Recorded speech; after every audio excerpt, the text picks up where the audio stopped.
as the drive. We're chasing goals across the sand, building castles with tired hands. Laughter echoes through the heat. Every stumble feels so sweet. JD, no man, we run, we climb, we plan, turning struggle into gold. This story's ours to hold. JD and no man, we run, we climb, we plan, turning struggle into gold. This story's ours to hold.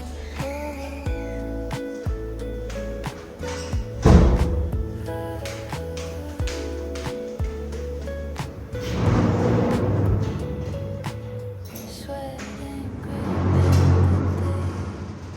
hard work. Hello guys! Hello guys! Samahan nyo kami papuntang Miss Max. Bibili kami ng... Magsha-shopping kami. Tara! Samahan nyo kami. Andiyan yung taxi. Ayun na yung taxi namin.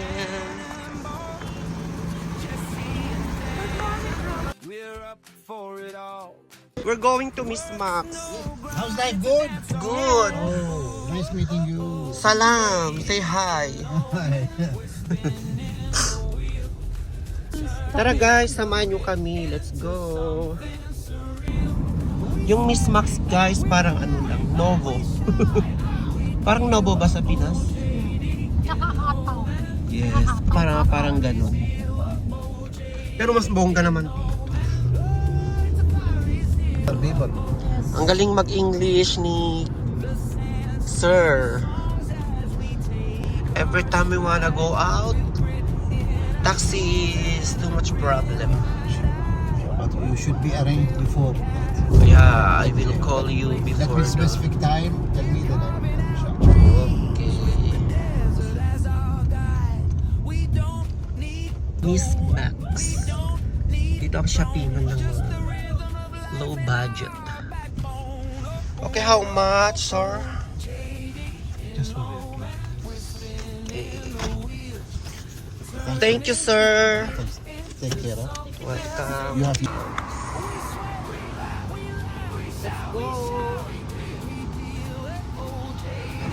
Ang kumare kong pokpok ay papasok na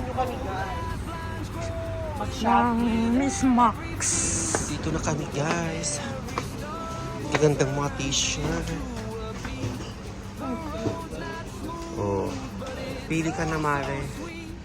Ay, bongga. Super shopping si Dana. Nagpili ka na. Ang gaganda ng mga t-shirt, guys. Ayun, hanggang doon. Oh, ang daming pagpipilian. Ito ang napili ko, guys. Carry ba? Mahilig kasi ako sa black. Comment down below. Oh, bibilihin ko. Hanggang balikan pa. Another one. Ano ba, guys? Wala pa kasi akong round. Okay ba yung size? Well, Okay.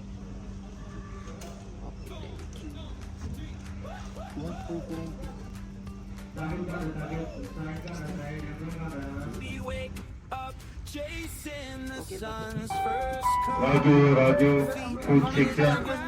Consulate. naghahanap si Dana ng mga pants, pantalon. Go! Ayun, namimili si Dana. Pantalon. Ito yung napili ko, guys. Pantalon.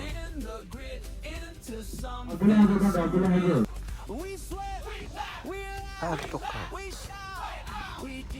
Oh, nakapili na si Dana. Add to cart na. Ito naman yung mga boxers ko. Add to cart. Tapos nagkasintahan po, God. May customer kami after 20 minutes. Tinawag din kami.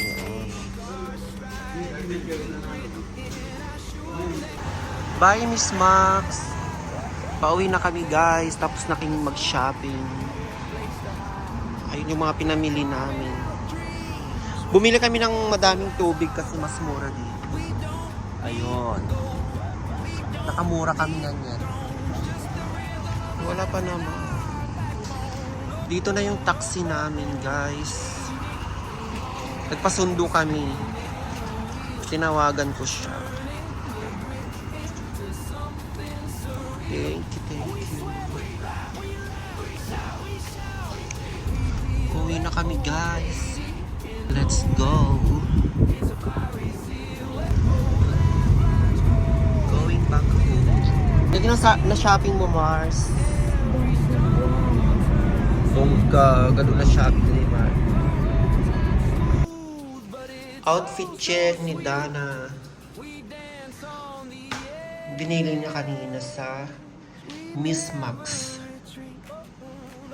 Bongga. Feel na feel.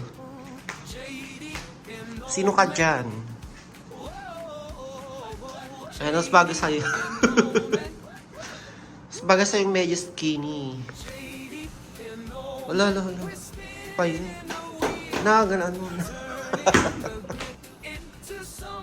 Ito na yung binili namin kanina, guys. T-shirt. Tsaka pants. Next is yellow naman. I love yellow. Next outfit, brown t-shirt. Masingit lang kasi yung leeg. Pero okay lang. Ganda ng tela. First time ko mag-suot ng brown. Next t-shirt, gray. Maganda yung tela niya. Pang winter siya. Tapos isang pants lang ang nabili ko today. Kasi madami na akong pants. Hello guys, good morning. Samahan nyo na naman ako sa panibagong araw na ito against the light.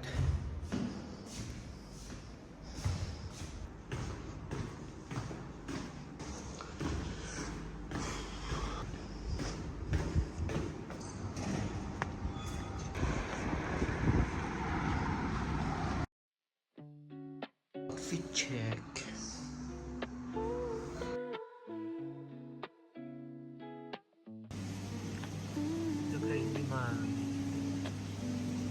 Professional. Yan. Breaking out the sun shine. Dreams still linger as they try. We're chasing goals across Ang model phone. Rating. building castles with tired hands. At Laughter echoes through Hello! every stone. Ito si Miss Aisa. Dito siya nagwo-work. Ito ang office. Siya naman. So, what's your name, my friend? Labor recruitment. Magkakape lang sana kami pero napadantong baklang. Chismosa. Tara na, Sisi. Uy, thank you sa manok, ha. The stories are Kodikwan. OMG. Chicken Joy. KFC. Ito ang dinner namin, guys.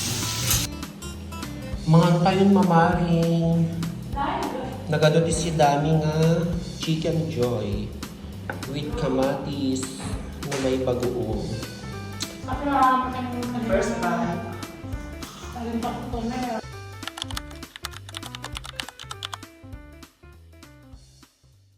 Hello guys!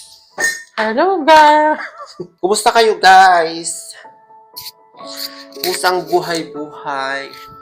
Habang nagkakape kami guys, itutuloy namin ang story time. Yung... Ay, nung ano tayo? Nung Teka lang hindi pa tayo... Yung last na topic namin sa last na vlog. ay tungkol sa anong topic natin last vlog? Yung mga tao dito sa Oman. Mm. Kung ano yung ugali nila, ganon, di ba? True. Yung walang discrimination, walang bully, ganon. Walang bully.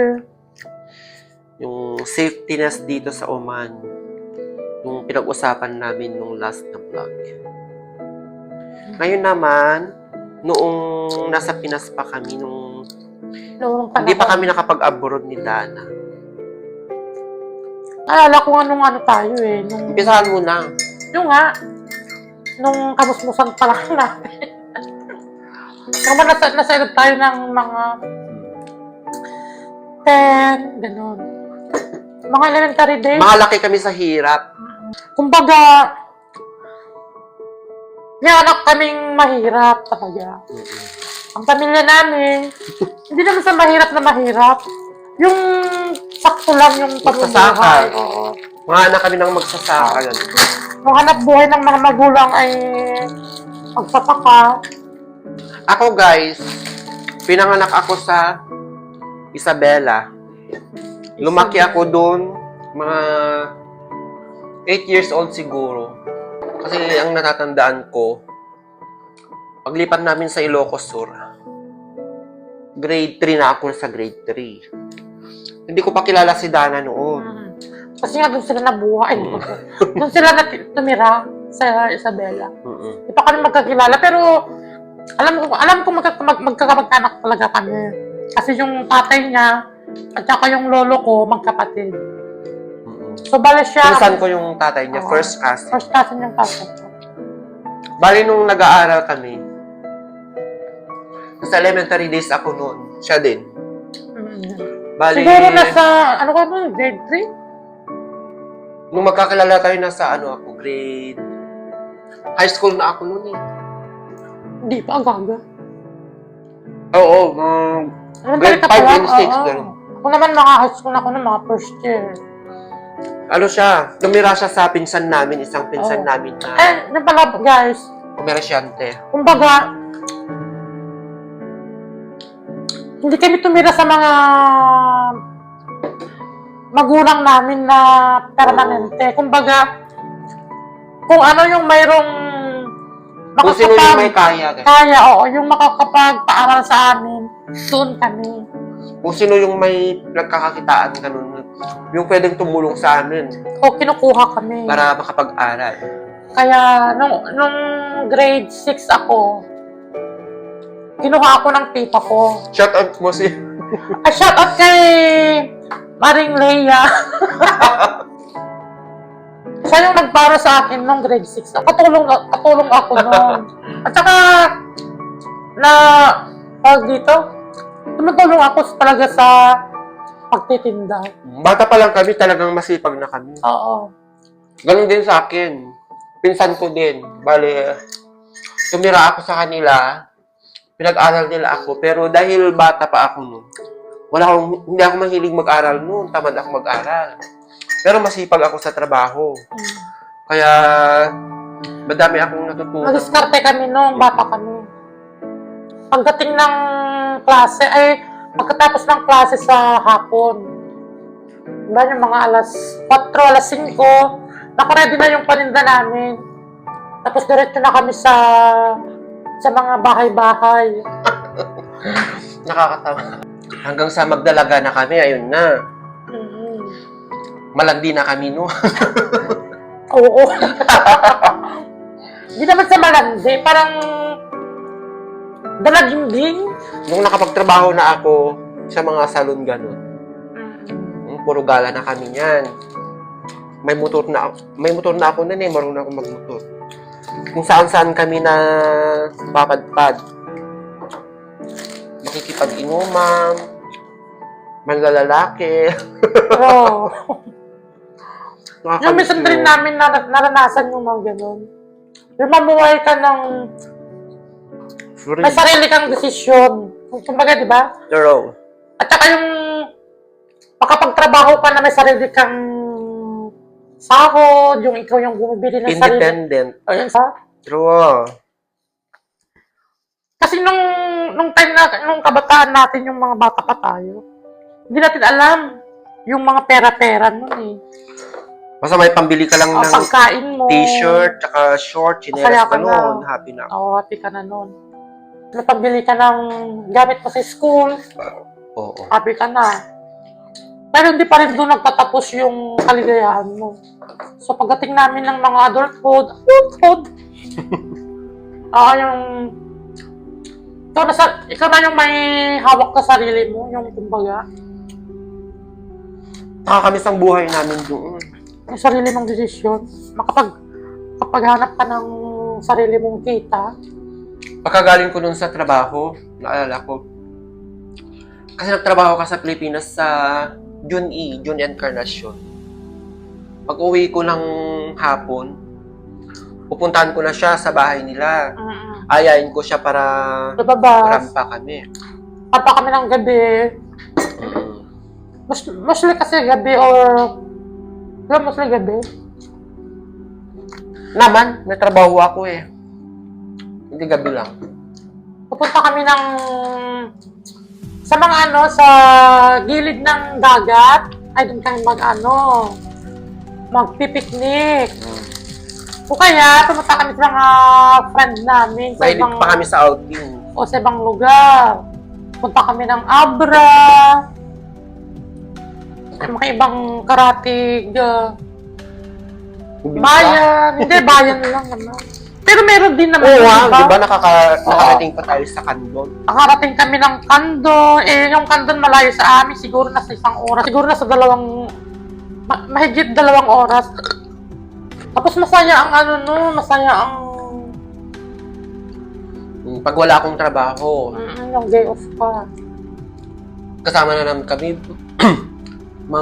mangangahoy kami, mga maghahanap kami ng kabuti, Oo, yung mga bute.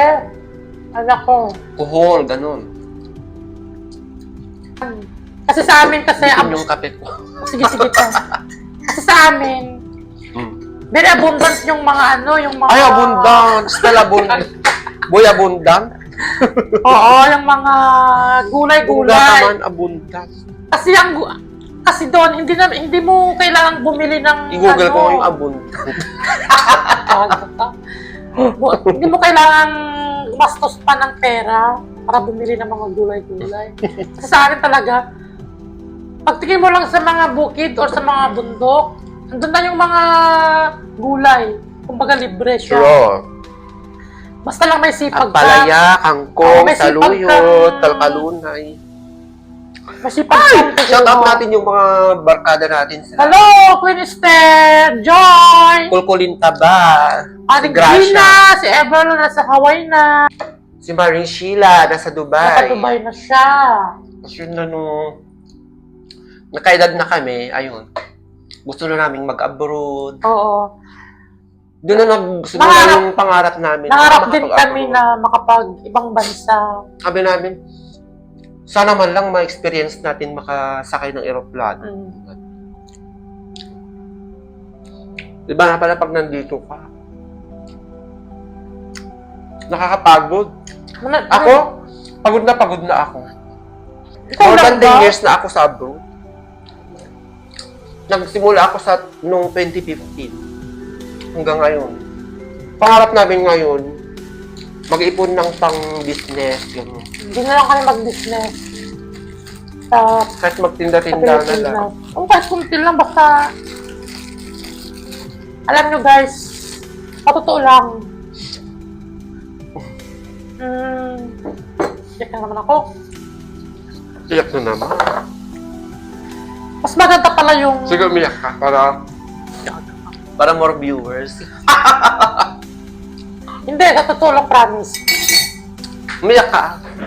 Mas bet ko talaga yung andun ka sa sarili mong lugar talaga. Yung ikaw yung... Paano yan kung iwanan na kita? Oh, please. Ayoko. Magpapakamatay daw siya. Nami-miss ko kasi yung mga gawain doon. Yung pamilya, yung number 1 pamilya. Umiyak na siya. Diba? Drama ni Marla. Hindi talaga... Iba kasi yung ano eh, feeling. Iyakin siya talaga, guys. Very emotional. Dati kasi, pangarap ko talagang makapag-ibang bansa. O sabi ko sa sarili ko, ay gusto ko doon, gustong gusto ko talaga.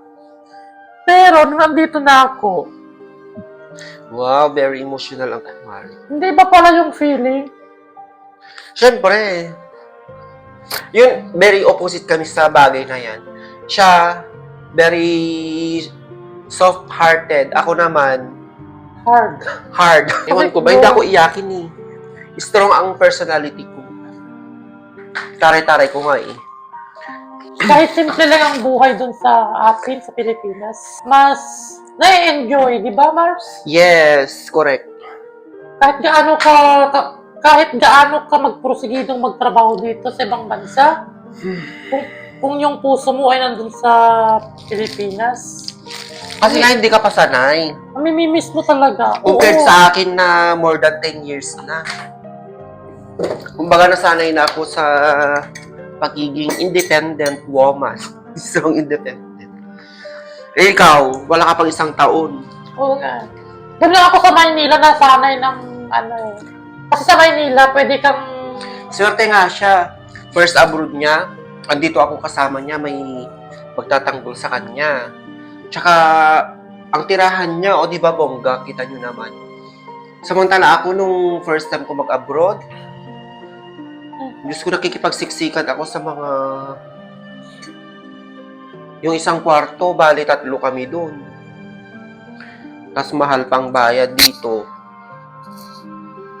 Kaya maswerte pa rin siya. Kaya wala kang karapatang mag-iyak-iyak dyan. Charing. Kung ikukumpara mo yung mga napagdaanan ko, no? Kaya siguro naging matigas na ako. Yung hindi na ako ganun umiiyak na lang ako pag mga seryosong usapin, mga ganun. Pero yung mga homesick, hindi ko na iniiyakan yung mga yan. Ako nga pag nagbakasyon, sabi ko hindi na ako babalik dito. Naku, wala pa akong 1 buwan doon. Gustong-gusto ko na naman bumalik dito. Ganon ka din pag natapos mo isang kontrata. Pag nagbakasyon ka, hanap-hanapin mo talaga ang abroad. So, hanggang dun lang na naman ang thank you guys. kwento. May part 3 pa. Okay, see you on the next vlog.